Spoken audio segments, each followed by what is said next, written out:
basically says we are going to nearshore or onshore every capability we need so that we can make and manufacture all the critical semiconductors for all of our interests, technological, business, military, etc. But what is that really? What that is an option to not have to defend Taiwan. And why is that important? It's because today, if Taiwan were invaded by China, we get pulled into a conflagration that we don't know how it ends. We don't know what the beginning, middle, of end of it looks like. It's extremely dangerous and precarious. So spend a couple $1 trillion, create financial incentives, build a bridge to Korea and to Japan so that they bring onshore and into Mexico all the capabilities we need with Western Europe, who are already our allies already, along with Japan and Korea.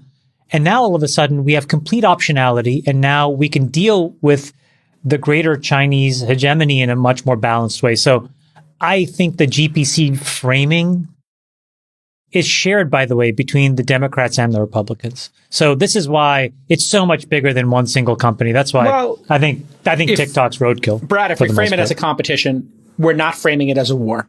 We're in competition, and part of that is going to be this decoupling. Is this decoupling helpful to America? Is it helpful to humanity? Is it better that we decouple a bit? This interdependency maybe got a little too deep, as we saw during COVID with supply chains. Well, I mean, in a great power struggle, it is what the words imply, right?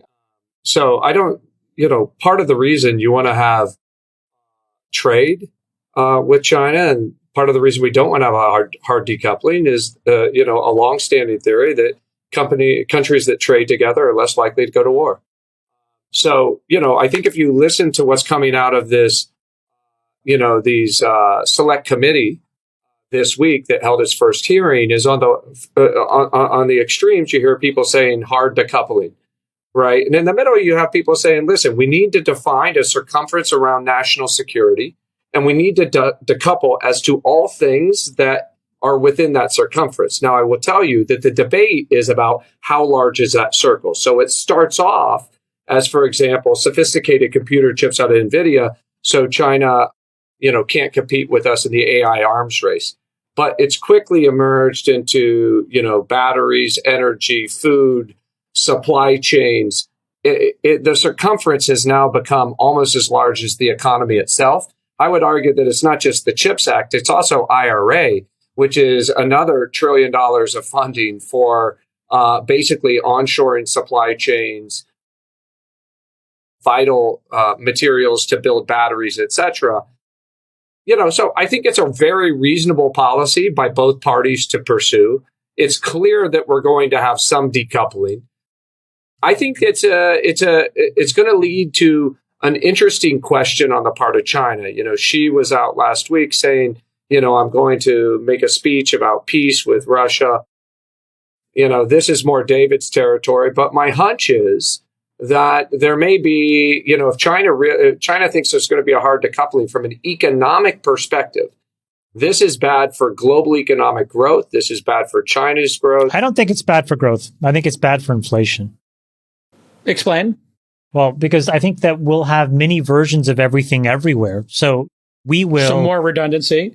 Yeah, more redundancy. We're going to rely on Central and South America in a meaningfully bigger way. And what that'll mean is that there'll be more jobs and economic prosperity for those countries. They'll feed the United States.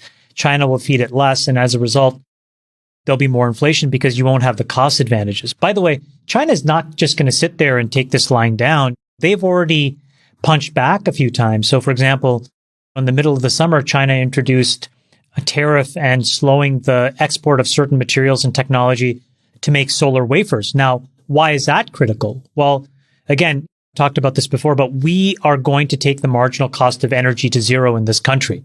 And the levelized cost of energy, particularly via solar, is the cheapest it's ever been.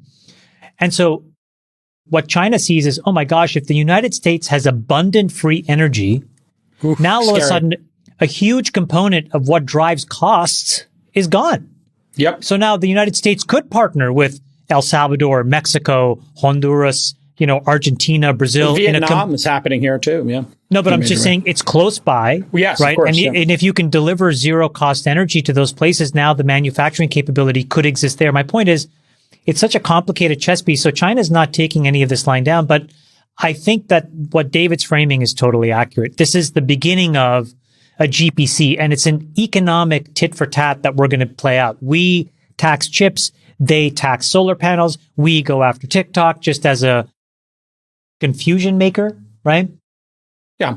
There's going to be a lot of volleys back and interesting. forth here. I can tell you there's a very easy test for if China sees TikTok as a strategic asset, and it's going to create more shareholder value, Brad, if they were to spin it out and make it a publicly traded American company with American shareholders. It would create more shareholder value for ByteDance.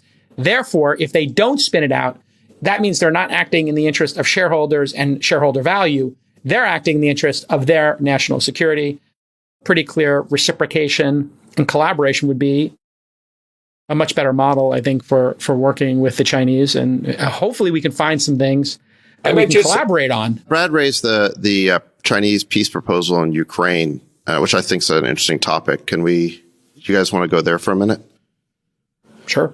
Yeah. All right. Can I take a shot at explaining what the Chinese were doing? I think it was a clever diplomatic maneuver by the Chinese to try and grab the moral high ground here. They're basically saying, listen, we're interested in peace. We're going to put forward a proposal.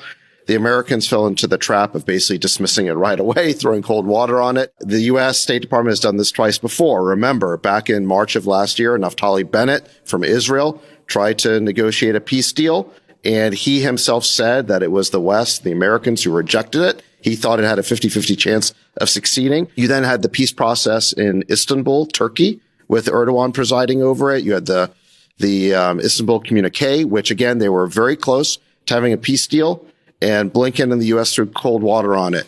So what's happening here is that the U.S. is not playing its traditional role as peacemaker, where we try to go in and mediate these conflicts. We're doing the opposite of that. We're throwing cold water on the peace process. Now, why are we not acting as the mediator? I'll tell you why. Because we are a co-belligerent. This is an American proxy war that we're fighting against Russia. So we have no interest in mediating a peace process.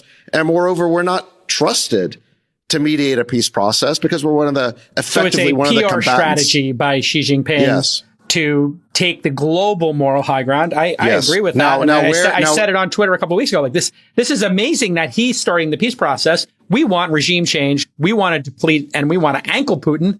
They want to keep him in the game. The more despots there are, the worse, the better it is for them. They would like to keep the Legion of Doom going. They don't want to see regime change and democracy in Russia eventually. I don't think that's how they view it. But listen, JCal's very close to getting it. But here's where I would disagree with you a little bit. Getting what? Let me explain. Okay. Go ahead. So from the